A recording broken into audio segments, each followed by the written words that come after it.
Hello everyone, welcome to Pharmize. Here I post videos on pharmacy related subjects, explain both in English and Hindi in a very simple and easy way. If you all find my video useful for your studies, don't forget to like and share my video and subscribe to my channel. So let's start today's topic. It is on joint stock company. Joint stock company आपका 4 types of जो business होता है उसका third type होता है joint stock company. मतलब आपके 4 types basically होते हैं, जिसमें से कि पहला आता है आपका sole proprietorship, then it's partnership form, then joint stock company and fourth is corporation type of business. So anyways आप लोगों का जॉइंट ये सोल प्रॉपर्टीशिप पर आप लोगों को वीडियो मिल जाएगा, जिस पर रिक्वेस्ट मुझे आया था। आज का जो मेरा टॉपिक है वो भी रिक्वेस्टेड है एंड साथ ही साथ मेरे पास कॉर्पोरेशन फॉर्म के लिए भी आया हुआ है। पार्टनरशिप पर नहीं आया है कोई रिक्वेस्ट, बट एनीवेज मैं उस पर भी आगे चलकर आप लोगों को वीडियोस दूंगी। तो आप लोगों को जो भी पार्ट बन चुका है या जो भी पार्ट बनेंगे फॉर्म्स ऑफ बिजनेस रिलेटेड, आप लोगों को लिंक डिस्क्रिप्शन बॉक्स पर मिल जाएगा। तो चलिए स्टार्ट करते हैं। First of all with the introduction to joint stock company. First of all क्या होता है जॉइंट स्टॉक कंपनी आप जान जाओ।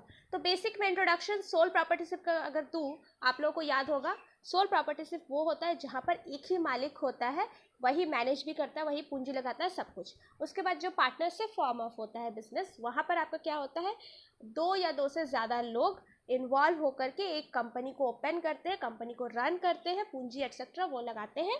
और उसके साथ क्या होता है, यहाँ पर आपके अगर वो फाइनेंशियल फॉर्म ऑफ बिजनेस है तो फाइनेंशियल में मैक्सिमम आपके 10 लोग हो सकते हैं, और अगर कोई और टाइप का बिजनेस है तो वहाँ पे मैक्सिमम 20 लोग हो सकते हैं। तो इस तरह से आपका पार्टनरशिप, जहाँ पे 2-4 लोग मिलकर अपना, जो भी लोग होते हैं वो सब ओनर होते हैं, मिलकर अपना कंपनी को रन करते हैं। जॉइंट स्टॉक कंपनी इसका भी और एडवांस फॉर्म है। क्या है, with the growing need of modern industry and commerce, collection of vast finance and managing resource becomes necessary. ठीक है, तो आपका क्या है, आप लोग जान रहे हो कि जैसे जैसे नीड बढ़ता है, ठीक है, आपका एक छोटा बिजनेस रन कर सकता है अकेला आदमी, 10-20 लोग मिल करके एक बड़ा कंपनी खोल सकते हैं। लेकिन अगर आप मल्टीनेशनल या काफ़ी बड़ा अमाउंट में, काफ़ी बड़ा मात्रा में एक कंपनी को रन करना चाहते हो, बहुत सारा उसका ब्रांचेस वगैरह रख सकते हो, तो वहाँ पे 10-20 लोग भी कम पड़ जाते हैं। इन दैट केस आपको क्या होता है, आपको स्टॉक्स बेचना पड़ता है। मैनेजमेंट आपका कंपनी का स्टॉक या शेयर, ठीक है, स्टॉक या शेयर कह सकते हैं, या इन्वेस्टिंग करने के लिए इन्वेस्टर्स आपको कलेक्ट करना पड़ता है। तो वहाँ पे आप क्या करते हो, अपना शेयर बेचते हो। मतलब आप बिजनेस में लोगों को इन्वॉल्व करते हो अपना कुछ कुछ शेयर बेचकर। मतलब कोई अगर चाहे तो 3,000 लगा सकता है आपकी कंपनी में, कोई चाहे तो 10,000 लगा सकता है। इस तरह से क्या होगा, जो शेयर मतलब जॉइंट, काफ़ी सारे पब्लिक मिलकर अगर जॉइंट में कंपनी को रन करे तो that is joint stock company, जहाँ पे अलग अलग लोग अपना शेयर लगा सकते हैं। जितना अमाउंट का शेयर वो चाहे, जितना अमाउंट का कंपनी अपना शेयर बेचेगा, तो उससे क्या होगा, काफ़ी ज़्यादा अमाउंट में आपको फाइनेंस मिलेगा। मतलब आपके पास पूंजी होगा, और साथ साथ मैनेजमेंट के लिए भी आपके पास रिसोर्सेज होंगे, आप इजीली मैनेज कर सकोगे और इजीली आपको पूंजी मिल सकेगा। तो that is joint stock company. तो इसके क्या होते हैं, यही फ़ायदे हैं कि आपको जैसे जैसे ग्रोथ बढ़ता है किसी भी इंडस्ट्री का, वहाँ पर सोल प्रॉपर्टीशिप या पार्टनरशिप फॉर्म ऑफ बिजनेस उतना केपेबल नहीं होता है। सो चलिए चलते हैं, अब इसका क्या क्या फीचर्स है इसमें हम डिटेल्स में जानेंगे कि जॉइंट स्टॉक कंपनी एक्चुअली कैसा होता है, क्या क्या इसमें होता है। फर्स्ट ऑफ ऑल होता है लीगल फॉर्मेशन। जी हाँ, ये कंपनी जो है वो लीगली फॉर्म किया जाता है। लीगली फॉर्म मतलब कि ऐसा नहीं कि 2-4 लोग चाहे और वो बना लिए। ऑब्वियसली सब में कुछ लीगल रेगुलेशंस तो है ही, इसमें काफ़ी ज़्यादा है, क्योंकि इसका जो भी आपका प्रिपरेशन फॉर्म होगा, ठीक है, आपको यहाँ छूट नहीं कि आप कैसे क्या करोगे। जितना भी आपका कंपनी का जो भी टर्म्स कंडीशंस या फिर जितने सारे भी आपके कंस्ट्रक्शन वर्क्स या जो भी चीज़ है, ये सारा कंपनी एक्ट 1956 के अंडर होगा। जी हाँ, उसी के अंडर रजिस्ट्रेशन होता है, उसी के लॉ के अकॉर्डिंग आपका रजिस्ट्रेशन वगैरह का फॉर्मेलिटीज़ होता है, और सारा डॉक्यूमेंट्स उसी के अकॉर्डिंग अरेंज होता है। Then separation of ownership and management. जी हाँ, यहाँ पे ओनर कोई और होता है, मैनेजर कोई और होता है। आपके दूसरे फॉर्म्स ऑफ बिजनेस की तरह नहीं है, सोल प्रॉपर्टीशिप या पार्टनरशिप की तरह नहीं है। यहाँ पे ओनर जितने भी शेयर होल्डर्स हैं, आप भी अगर शेयर करते हो कंपनी में, किसी भी जॉइंट स्टॉक कंपनी में, तो आप भी उसके ओनर हो जाते हो। कोई भी शेयर होल्डर ओनर हो जाएगा। लेकिन बिजनेस को रन करने के लिए जो मेंबर्स होते हैं वो मेंबर्स मीटिंग करते हैं, मीटिंग करके इलेक्ट करते हैं या चुनाव किया जाता है कुछ बोर्ड ऑफ डायरेक्टर्स का। ठीक है, बोर्ड ऑफ डायरेक्टर्स का चुनाव होता है जिसमें कि कुछ मेंबर्स होते हैं। वही मेंबर्स जो चुने गए हैं वही आपका बिजनेस को रन करेगा। आप एज अ ओनर हो, वो एज अ मैनेजर है, board of director management system है, तो अलग अलग चीज़ें हैं।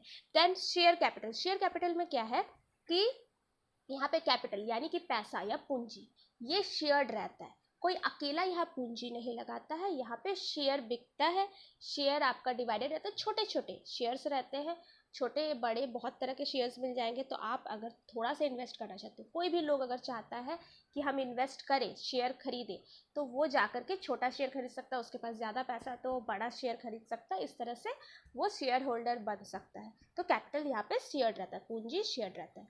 देन आपका है कि फ्रीडम ऑफ विड्रॉ। तो फ्रीडम टू विड्रॉ में क्या है, आप शेयर होल्डर बने हो, ऐसा नहीं है कि आप बंद गए हो कि ज़िंदगी भर के लिए आप मालिक हो। पार्टनरशिप में क्या होता है, यूं ही आप पार्टनरशिप से हट नहीं सकते, बहुत सारा वहाँ पे फॉर्मेलिटीज होता है। और सोल प्रॉपर्टीशिप में जहाँ अकेला मालिक, वहाँ तो आप बंद कर ही नहीं सकते, क्योंकि आप अकेला मालिक है, आप बंद कर दिए तो बिजनेस कैसे रन होगा। तो एनीवेज जो ये वाला सिस्टम है, यहाँ पे आपका क्या होता है, क्योंकि आप शेयर होल्डर हो, आप चाहोगे तो आप अपना शेयर छोड़ दो, कोई और खरीद लेगा शेयर, ठीक है। आप मान लीजिए 3,000 का शेयर करते थे, आप छोड़ दीजिए, कोई और 3,000 का शेयर करेगा, आप किसी और को शेयर बेच दो। तो इस तरह से क्या होता है, आप विड्रॉ कर सकते हो इजीली, आप आज़ाद हो, कभी भी आप ओनरशिप से या शेयर से आप अपना हट सकते हो। देन परपीचुअल एग्जिस्टेंस में आपका क्या है, परपीचुअल एग्जिस्टेंस मतलब लाइफ टाइम उसका एग्जिस्टेंस होना। आपका कोई भी पार्टनरशिप फॉर्म में जो 4, 5, 8, 10 लोग हैं, उसमें से अगर किसी वजह से कुछ लोग मारे गए या कुछ किसी वजह से उनका डेथ हो गया या कुछ हो गया, तो वो ख़त्म हो गया, ठीक है। सोल प्रॉपर्टी से में तो अकेला मालिक है, अगर उनका जो नेक्स्ट जनरेशन है वो अगर नहीं बिजनेस को कैरी करना चाहेगा तो वो भी ख़त्म हो सकता है, एंड हो जाएगा। लेकिन यहाँ पे ऐसा नहीं है, क्योंकि पर्टिकुलर कोई मालिक नाम का कोई चीज़ यहाँ पे नहीं है, जो शेयर होल्डर्स है वही मालिक है, मैं शुरू से बता रही हूँ। तो यहाँ पे क्या है, अगर आज कोई और शेयर होल्डर है तो कल कोई और शेयर होल्डर होगा, इस तरह से क्या होगा, आपका ओनर्स भी बदलते रहेगा, लाइफ टाइम ये आपका मतलब इसका जो है लाइफ कभी ख़त्म नहीं होगा, एंडलेस लाइफ है। और इसको अगर कोई ख़त्म कर सकता है तो लॉ, जो कानून, जिस कानून के तहत ये बना है, अगर किसी तरह से कुछ होता है, कुछ इलीगल थिंग्स, तभी कोई बिजनेस बंद हो सकता है, कोई ऐसा कंपनी बंद हो सकता है, अदरवाइज नहीं होगा।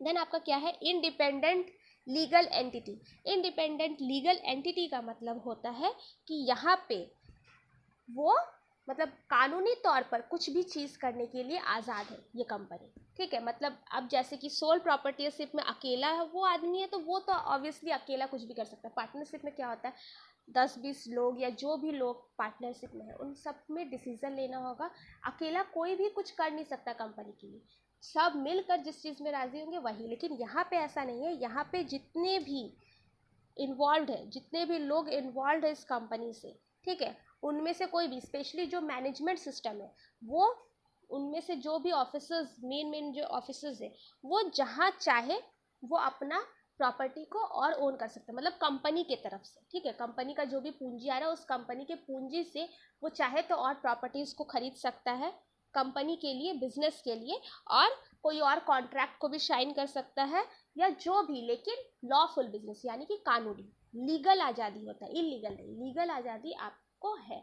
आप एज अ मतलब अब कोई जो ओनर है, मतलब जो भी शेयर होल्डर्स है, आप अगर मान लीजिए शेयर होल्डर है, आप उस पर क्लेम नहीं कर सकते हो कि आपने क्यों खरीदा। जैसे कि स्टेट बैंक ऑफ इंडिया आपका मैं एग्जांपल दे दूँ, स्टेट बैंक ऑफ इंडिया जो है ये भी जॉइंट स्टॉक कंपनी का एग्जांपल है। इंडियन ऑयल कॉर्पोरेशन लिमिटेड ये भी जॉइंट स्टॉक कंपनी है। रिलायंस लिमिटेड आपका जो है, रिलायंस इंडस्ट्री लिमिटेड, ये भी जॉइंट स्टॉक कंपनी है, इसमें बहुत सारे शेयर होल्डर है। तो इसका मतलब ये नहीं कि रिलायंस कंपनी का जो भी मैनेजमेंट है वो कोई और कॉन्ट्रैक्ट साइन नहीं कर सकता, उसको सारे शेयर होल्डर से परमिशन लेना होगा, क्योंकि वो सारे ओनर हैं। आप शेयर होल्डर हो, ओनर हो, लेकिन आप वहाँ पे क्लेम नहीं कर सकते हो। यहाँ कंपनी में आज़ादी है, लीगल वे में कोई भी उसके लिए काम कर सकता है, उसके और भी एक्सपेंशन वगैरह के लिए। एनीवेज उसके बाद आपका आता है क्या, आपका कॉमन सील क्या है कि जॉइंट स्टॉक कंपनी का अपना एक सील होता है, ठीक है। सील क्या होता है, जैसे कि आपको बता दूं, जब भी किसी से कॉन्ट्रैक्ट साइन किया जाता है, ठीक है, एक स्टैम्प की तरह आप कह सकते हो, ठीक है, लेकिन उस सील का काफ़ी कानूनी वैल्यू होता है, लीगल वैल्यूज़ होता है।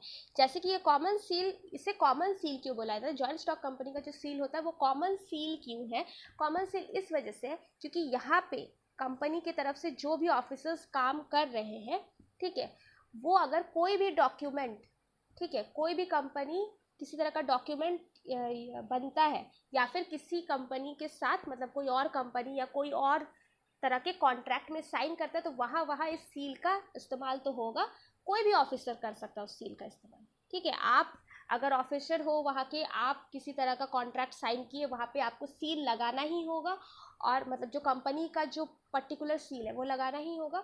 और जहाँ जिस कॉन्ट्रैक्ट में या जिस डॉक्यूमेंट में उस कंपनी का सील लग गया और वहाँ के जितने भी ऑफिसर्स हैं, किसी भी ऑफिसर्स के द्वारा अगर साइन हो गया, तो उस कॉन्ट्रैक्ट में, उस डॉक्यूमेंट में जितने भी सारे लीगल इंस्ट्रक्शंस है या लीगल जो भी चीज़ें हैं वो सारा पूरे कंपनी पर कॉमनली लागू होता है। इसलिए ये कॉमन सील मतलब उस पर वो लीगली बंध जाता है। ठीक है, आपका वो कंपनी लीगली उस कॉन्ट्रैक्ट से बंध जाता है। एनीवेज, लिमिटेड लिएबिलिटी का मतलब क्या होता है कि जो मेंबर्स है, ठीक है, लिएबिलिटी मैंने बताया है पहले भी आप लोगों को, लिएबिलिटी का मतलब होता है फाइनेंशियल रिस्पॉन्सिबिलिटी, फाइनेंशियल जिम्मेदारी। ठीक है, तो यहाँ पे जितने भी मेंबर्स हैं, जितने भी शेयर होल्डर्स हैं, उनका सिर्फ थोड़ा बहुत ही जिम्मेदारी बनता है, लिमिटेड है जिम्मेदारी। मतलब कि अगर किसी वजह से कंपनी कर्ज में डूबने लगा है, ठीक है, तो ऐसा नहीं है कि आपको जितना आप शेयर होल्ड करते हो उससे ज़्यादा, आप 3,000 पूंजी लगाते हो, ऐसा नहीं कि आपको 3,000 की जगह कम ही पड़ रहा है तो आपको 6,000 10,000 लगाना पड़े। जी नहीं, आपका उसमें कुछ नहीं है। यहाँ पे यही है आपका एक एडवांटेज, डिसएडवांटेज जो बोल लो। यहाँ पे कंपनी अगर डूब रहा है तो डूब भी जाए, लेकिन यहाँ पे कोई भी अपना प्राइवेट कुछ भी लगा नहीं सकता, प्राइवेट पूंजी उस पर लगा नहीं सकता। जितना का आप शेयर होल्डर हो बस उतना ही पैसा आप पे कर सकते हो, जितने भी शेयर होल्डर्स होते हैं। ठीक है, तो ये आपका लिमिटेड मतलब आपका लिमिटेड जिम्मेदारी होता है कंपनी के तरफ। उसके बाद चलिए अब एडवांटेजेस, ये आपका कैरेक्टरिस्टिक खत्म हुआ, अब क्या इसके फ़ायदे हैं। तो फर्स्ट ऑफ ऑल है लिमिटेड लिएबिलिटी। जी हाँ, ये फ़ायदा है। फ़ायदा कैसे? एज अ शेयर होल्डर, अब जैसे कि आप सोल प्रॉपर्टीशिप में अगर अकेला मालिक है तो आपका अगर कंपनी डूबता है तो आपका प्राइवेट जो प्रॉपर्टी है वो भी उसके साथ जॉइंट रहता है, आपका प्राइवेट प्रॉपर्टी भी चला जाता है। वही चीज़ पार्टनरशिप में भी, जितने भी पार्टनर्स हैं उनका प्राइवेट जो प्रॉपर्टीज है वो भी उसमें जुड़ जाता है। कंपनी को डेप्ट से या उधार से ऊपर लाने के लिए सबका अपना पर्सनल जो प्रॉपर्टीज़ वगैरह है वो भी चलाता है। लेकिन यहाँ ऐसा नहीं है, ये आपका पब्लिक है भले, लेकिन यहाँ पे आपके जितने भी पब्लिक शेयर होल्डर बनते हैं उनका पर्सनल प्रॉपर्टी पर कुछ नहीं पड़ता है असर। आप जितना का शेयर बस बेचते हो, सॉरी जितना का शेयर खरीदते हो, जितना शेयर पे करते हो, बस उतना ही।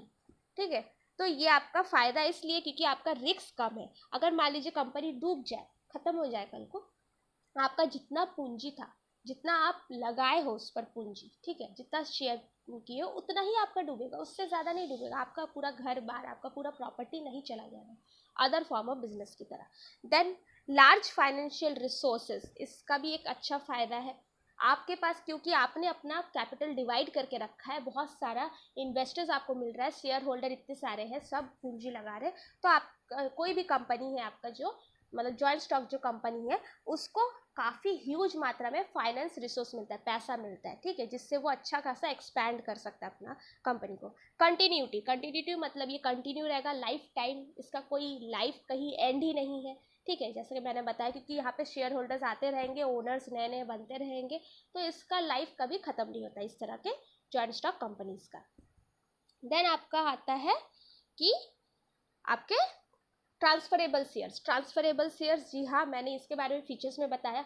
आप अपना शेयर ट्रांसफ़र करके आप आज़ाद हो सकते हो। आप एज अ मेंबर अगर नहीं रहना चाहते हो, आप शेयर खरीदना छोड़ दो, आप किसी और को बेच दो, आप और मत पे करो शेयर। आपको किसी से परमिशन लेने का ज़रूरत नहीं पड़ता है, आप अपना स्टॉक एक्सचेंज करवा लो। ठीक है, मतलब किसी और को बेच दो अपना शेयर्स वगैरह और आप मुक्त हो जाते हो शेयर से। देन प्रोफेशनल मैनेजमेंट, जी हाँ, क्योंकि इसके पास काफ़ी ज़्यादा फाइनेंस रिसोर्स होता है। ठीक है, और ये लाइफ टाइम चलता है। ठीक है, तो यहाँ पे क्या होता है ना, इस वजह से इसके पास स्कोप्स अच्छा रहता है कि इसको अच्छे अच्छे मैनेजमेंट सिस्टम मिल सकते हैं, हाई प्रोफेशनल मैनेजर्स इन्हें मिल सकता है। जिससे क्या होगा, ये जो कंपनी है ये हाईली एफिशिएंटली मतलब काफ़ी एफिशिएंट वे में, काफ़ी अच्छे वे में मैनेज होगा और काफ़ी एडवेंचरस, काफ़ी इंटरेस्टिंग मैनेजिंग हो सकता है, क्योंकि यहाँ पे आपके अलग अलग ब्रांचेस में अलग अलग मैनेजर्स होंगे और हाईली क्वालिफाइड मैनेजर्स ये अपॉइंट करके रख सकता है। जॉइंट स्टॉक कंपनीज अपॉइंट कर सकता है, पे कर सकता है अच्छे अच्छे मैनेजर्स को रखने के लिए, जो कि छोटे मोटे बिजनेस में पॉसिबल नहीं होता है उतना हाई क्वालिफाइड को ले आना। ठीक है। Then scope for growth and expansion, जी हाँ, अब इतना सारा चीज़ इसके पास है, अच्छा मैनेजमेंट सिस्टम है, अच्छा पूंजी, अच्छा खासा पूंजी है, तो ऑब्वियसली ये अच्छी तरह से ग्रो करेगा, आपका एक्सपैंड करेगा, ठीक है। आपका ग्रोथ इसका अच्छा खासा होगा, काफ़ी बड़ा मात्रा में ये कंपनीज रन कर सकते हैं। उसके बाद आपका आता है next is democratic management. Democratic management में आपका क्या है कि आज़ादी, मैनेजमेंट का आज़ादी है, मतलब ऐसा नहीं है कि जैसे सोल प्रॉपर्टीज में अकेला एक ही आदमी अपना डिसीजन ले रहा है, सबको उसके अकॉर्डिंग काम करना पड़ रहा है। और उसी तरह आपका जो ये है आपका पार्टनरशिप में जो 10-20 लोग मालिक है वही से, यहाँ पे ऐसा नहीं है। यहाँ पे आपका जो है मैनेजमेंट अपॉइंट तो किया गया, लेकिन ऐसा नहीं कि वो मैनेजमेंट, क्योंकि वो मैनेजमेंट तो मालिक नहीं है ना, आपका मालिक कोई और है। यहाँ तो डिवाइडेड है, ओनरशिप डिवाइडेड है, मैनेजमेंट डिवाइडेड है। तो आपका जो मैनेजमेंट सिस्टम है वो बिजनेस को रन ज़रूर करता है, लेकिन अकेला सारा डिसीजन लेकर के सब कुछ ऐसे भी नहीं कर लेगा, ठीक है। कोई बड़े बड़े डिसीजन अगर कंपनीज का लेना हो तो उसमें जितने भी शेयर होल्डर्स है वो भी अपने डिसीजन दे सकते हैं, ठीक है। तो यहाँ पे क्या होता है ना कि आपका कहीं तरह का पार्शियलिटी नहीं देखने को मिले। जो मैनेजमेंट सिस्टम है, क्योंकि वो मालिक नहीं तो किसी तरह का पार्शियलिटी नहीं करेगा, ठीक है। उसका अपना कंपनी नहीं है कि वो पार्शियलिटी करेगा, उसे पे किया जा रहा है, तो वो जो भी डिसीजंस लेगा, जैसे भी मैनेज करेगा, वो बहुत ही सही तरीके से, ठीक है। किसी तरह का उसमें जजमेंट नहीं हो सकता। और उसमें क्या है, आप जितने भी मेंबर्स हैं, जितने भी शेयर होल्डर्स हैं, वो भी अपना डिसीजंस दे सकता है। और जो डायरेक्टर्स है, ठीक है, आपके जो बोर्ड ऑफ डायरेक्टर है, वो आपके डिसीजंस, आप लोगों के डिसीजंस के अकॉर्डिंग ही काम करेगा, ठीक है। तो सबका डिसीजन जब सबके सहमति से काम करेगा, उसके बाद फिर अपना पर्सनल नहीं है बोलकर ज़्यादा पर्सनल नहीं होगा किसी भी डिसीजन को लेने में। Then less tax high profit, जी हाँ, यहाँ पर क्योंकि पूंजी आपका इतने सारे लोग लगा रहे, तो ऐसे कंपनीज में क्या होता है, जो इनकम टैक्स पे करना रहता है वो काफ़ी कम रेट में रहता है, ठीक है, काफ़ी कम रेट, नॉर्मल रेट रहता है। यहाँ पर प्रॉफिट ज़्यादा होता है, और जो टैक्स का जो जिम्मेदारी आता है, ठीक है, टैक्स रिलेटेड जो आपका पूंजी लगता है वो बहुत कम होता है, प्रॉफिट ज़्यादा होता है ऐसे कंपनीज में। उसके बाद डिसएडवांटेजेस, हर चीज़ का कुछ ना कुछ कमी भी रहता है, तो इसकी भी कमी है। क्या है, first of all difficulty of formation.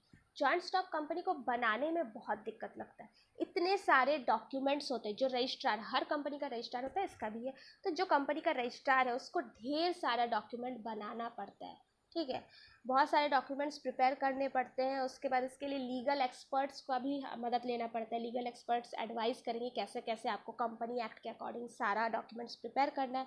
उसमें जितना टाइम लगता है, जितना पैसा लगता है वो अलग। उसके साथ साथ अप्रूवल लेने में भी बहुत डिफ़िकल्टी, इनकन्वीनियंट, बहुत ही दिक्कत होता है। इतना ईजी नहीं है, कन्वीनियंट मतलब आपका ईजी, इनकन्वीनियंट है, बहुत डिफ़िकल्टी होता है।